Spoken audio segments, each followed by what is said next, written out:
I'll take it. Sometimes you just got to take it. I don't know. There's not much else you can say, you know?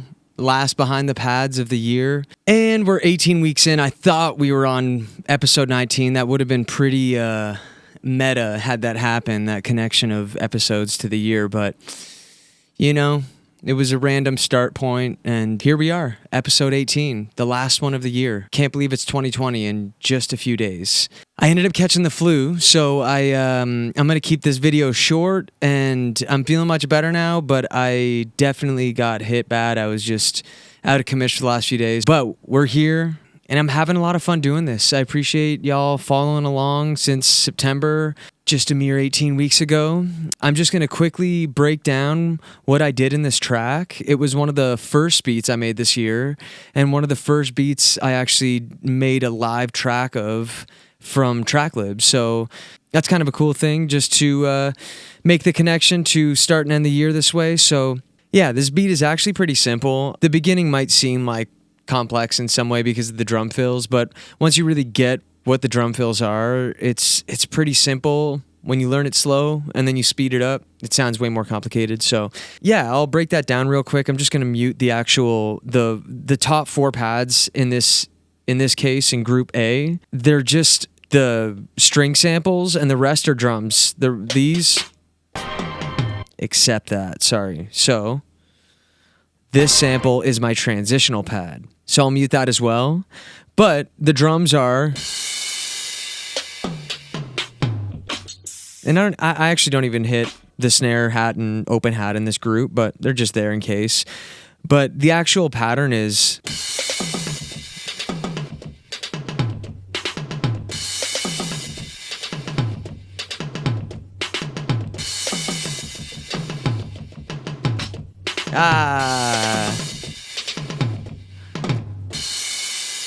Too much crash now that I realize it when it's soloed, but it's all good. It makes sense in the context of the beat. But you see what I mean? It's pretty much just like doing triplets, simple fill. Yeah, so with the sample, it sounds a little bit more complex and impressive, I suppose. If you just like speed it up, anything faster sounds like, damn, he's playing fast, you know? But here it is again.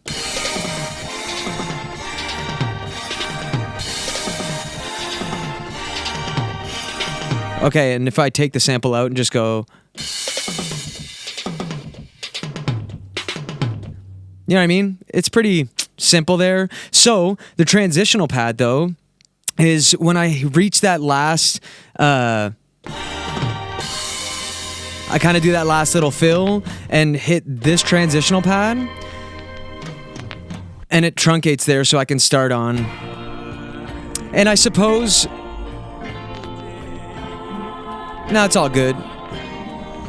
There it is. So I just used this. I literally used an entire group. I know I could have just like put it here.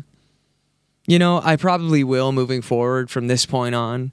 But in this case, I had it on group B. So you hear that transitional pad and you see it cut out right here. Like it's that you. And then... So you get that one, and this is the straightforward dat son chop. So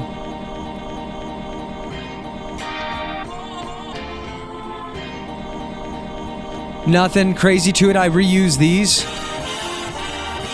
and because they're all in the same key and the same chords, just different instruments, you can kind of play around with it that way to be like...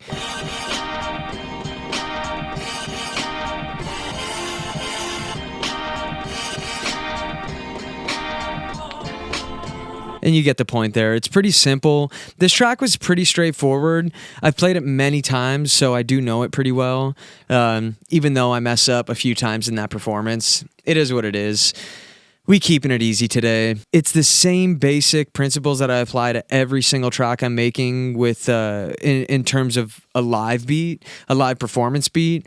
There's some bass samples zoned over some of the actual samples themselves. And all the samples are in choke group number 1 in the voice settings. Polyphony set to 1.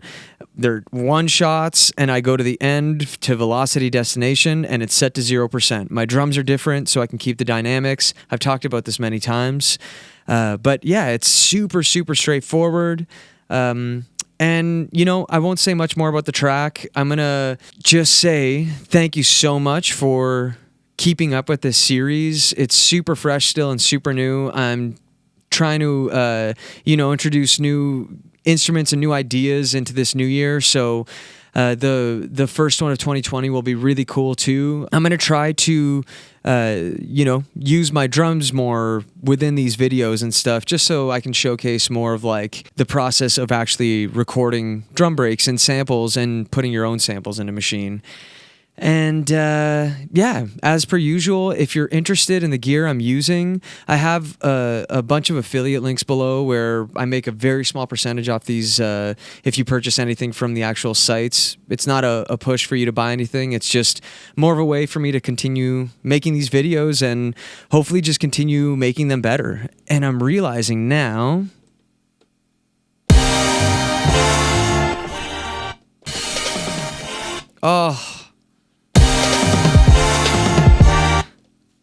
Oh my God, I'm going to have to refilm that.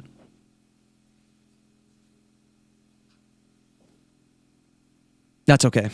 What more can I say? I appreciate y'all watching and, share it to other people. I love spreading the knowledge of beat making as far as what I know about it. And I want to continue to share that. So please keep coming back, share the videos. Yeah, please check out the music I make. I put out so much music on Spotify, Apple Music, Amazon, all that. It's uploaded everywhere through DistroKid. And yeah, that's about it. Thank you for watching. Ask your questions below. I try to answer what I can. I try to, even use your questions to make new videos. So yeah, ask away. Datsun, signing off. Behind the Pads, episode 18. Thanks again. See ya in the new year. Happy New Year. Peace.